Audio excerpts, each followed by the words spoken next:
Assalaamu Alaikum. Hey everybody, hope you guys are well and welcome to part 2 of the Prophetic Routine free course. I hope you are enjoying this course so far. I've shared part 1 with you yesterday, and today we're talking about part 2, which is all about a typical day in the life of Prophet Muhammad, peace be upon him. And then we're going to cover from after sunrise all the way till sunset, what he normally does between those two periods. So we're going to talk about, first of all, the after sunrise till noon, kind of the first half of his day. So after sunrise, remember yesterday we spoke about that he goes to his family, and after sunrise, he asks about them, and then he would ask if there's any food. If there's no food for breakfast, he would basically say that I'm fasting.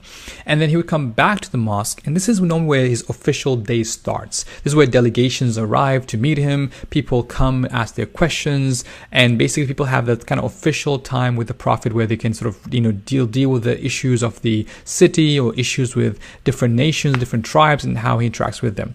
And this will last for a couple hours, and then he would go on his visits. So he'd visit his daughter, he would visit his grandchildren, he would visit anyone who's sick, he would visit some people whose family members passed away. He would go to the cemetery sometimes. He would fulfill errands, if he needs to fulfill any errands for himself or for his family. Or sometimes you see him at home. He would be serving his family. He would be fixing his clothes. He would be helping with chores around the house, and he would be spending a lot, quite a quality time with his family.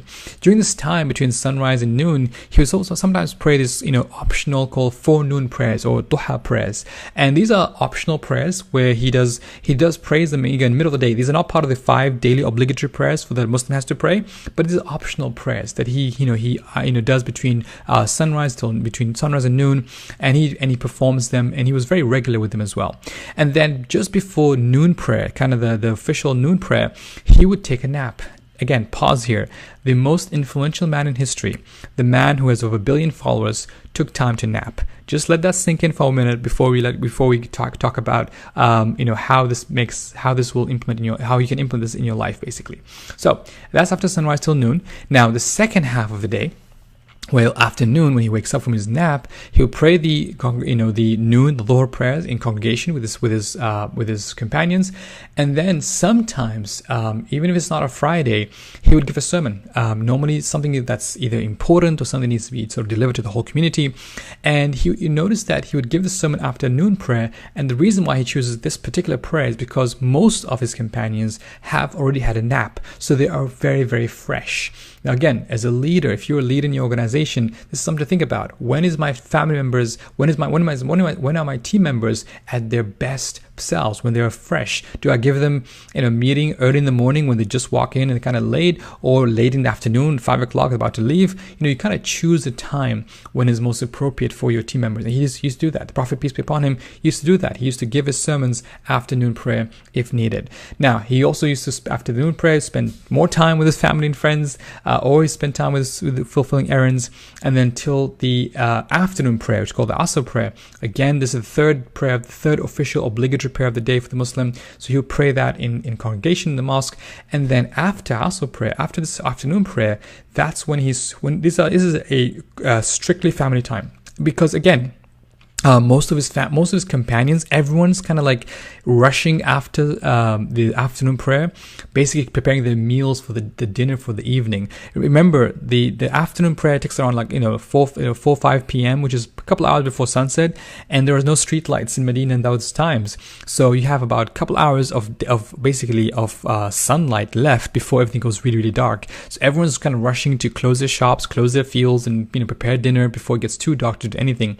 So he would spend he would spend quality time, and this so everyone's pretty much with their families, and that's what Prophet, peace upon him, used to do: spend time with his family in the afternoon. So what does this mean for you? Again, he might think, well, okay, this is interesting. How am I supposed to implement this? I don't see him working 9 to 5. He's not going to an office. What does this mean for me as a busy working professional, as somebody who, has a job, and, how do I implement his daily routine into my life? So a few key lessons here to think about it. Number 1, hustle. If you notice, the Prophet, peace upon him, was not like sitting down and waiting for people to come to him. He used to hustle. He used to get up and go fulfill his errands. He used to fix his own clothes. He used to serve his family. He used to go visit his family members. He could have, because he's the prophet. Everyone looks up to him. He could have said, if you want to see me, come and see me. I'm not going to anybody. But he didn't. He actually was out there in the streets, out there in the market, out there in his community, and he was hustling. He was hustling in the sense of just engaging with his community, being part of it. He was not alone in his home and meditating all day. He was part and parcel of life. And I think this is something we think about. Again, for those of you who work in cubicles or offices, sometimes we kind of we're so comfortable working in our little cubicles and offices that we don't get out there and engage with what's happening around us. So this is a reminder of the importance of that. Secondly, if you notice that, a lot of his day was planned around prayer times. So whether it's the 4 optional prayers, like the 4 noon duha prayers, or the noon prayer, or the asr prayer, he was planning his life around prayer times. And again, that's another thing where you plan your life around these keystone moments. There's a great book by again, Jonathan Fields, who wrote a book called Uncertainty. And in this book, he talks about how it's important for creative people to have these keystone moments, these touch points in the day where they can almost like it's a very well-known routine you follow, so that it gives you some time to think creatively outside these times. So the fact that there's these 5 daily prayers, planning a life around 5 daily prayers, that's a powerful thing about prayers. And there's a whole other benefit about prayer times, and even the exact timing in the day. It's extremely powerful and psychologically beneficial as well. Thirdly, the fact that he napped. I mean, for me, this was the most surprising thing. Think about it.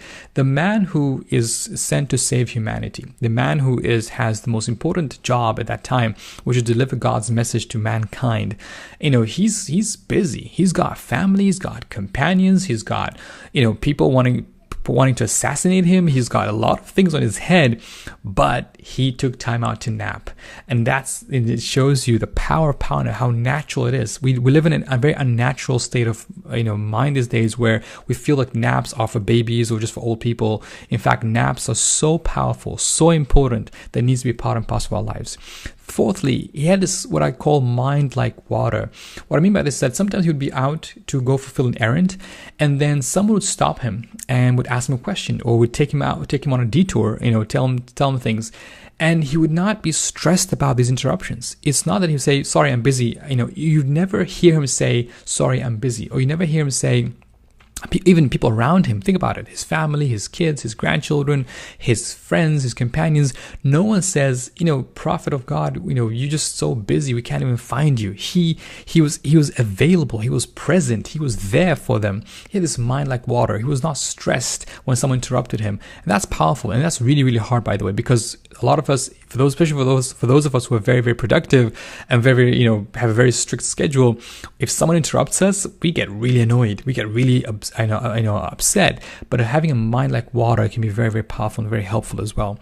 And then fifthly, he really understood people's energy levels. So he spoke to his people when he knew they are willing to listen. So again, he didn't kind of enforce on them, even though he's a prophet, even though he's people would love to listen to him, but he was very conscious of people's energy levels, and he spoke to them when their energy levels were high, so after their nap, and not like, let's say, early in the mornings, or not in the late afternoons when everyone's tired or trying to rush to make dinner for that day.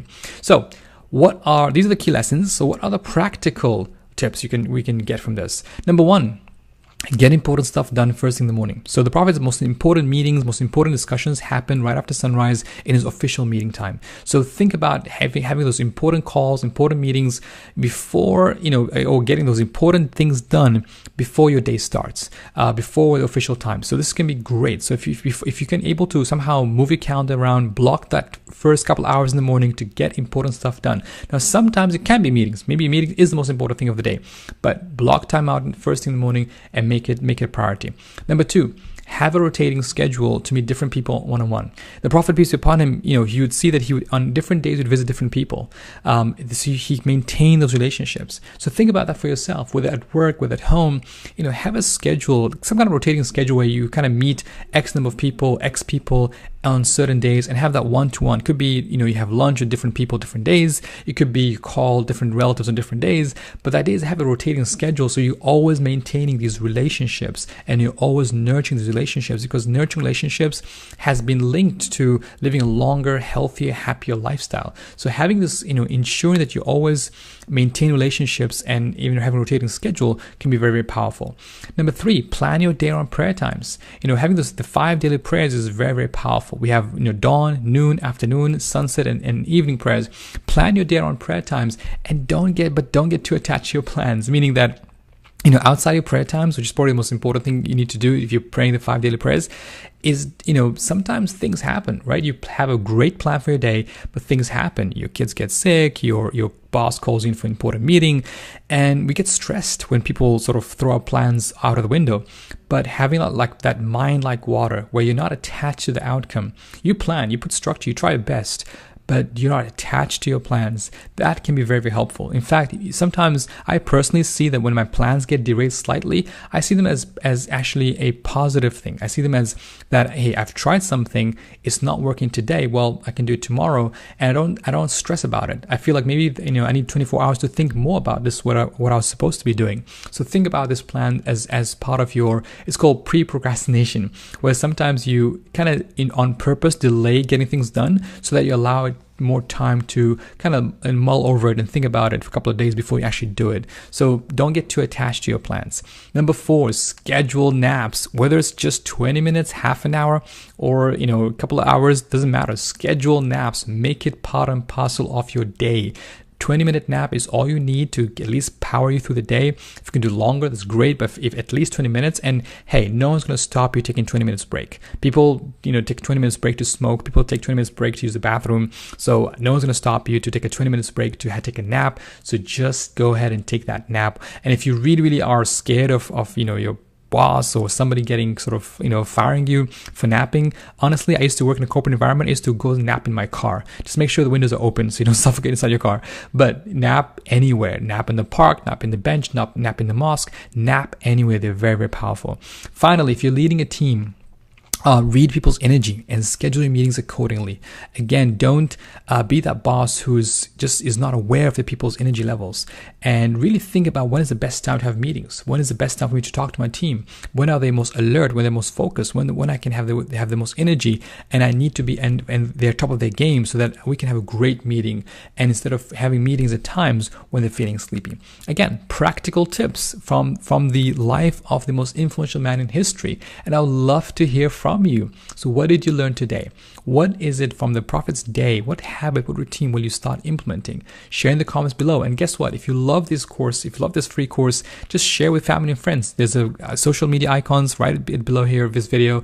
Just click share, let people know about it, and let's share this knowledge, this amazing lifestyle. Again, sounds so simple, but it's so powerful. And because what? It worked. It worked for the Prophet. It will work for you. So make sure you just learn, implement, and let me know how it goes for you. Thank you very much. See you tomorrow for part 3 of this course.